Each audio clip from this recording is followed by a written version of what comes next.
በእግዚአብሔር ተመርተሽ የገነት ሙሽራ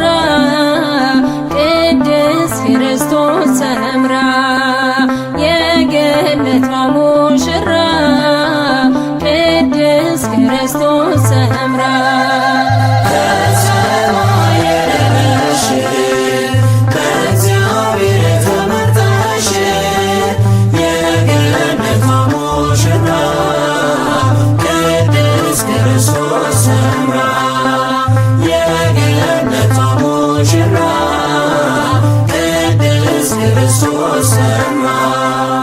ግንቦት 12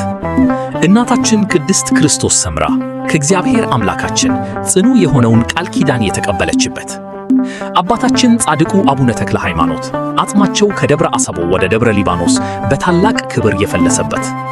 ሊቀ መልአክ ቅዱስ ሚካኤል ዕንባቆምን ዳንኤል ወደ ተጣለበት ጉድጓድ ወስዶ የመገበበት፣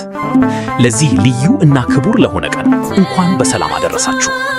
የገዳመ አስቄጥስ አቡነ ተክለ ሃይማኖት ሰንበት ትምህርት ቤት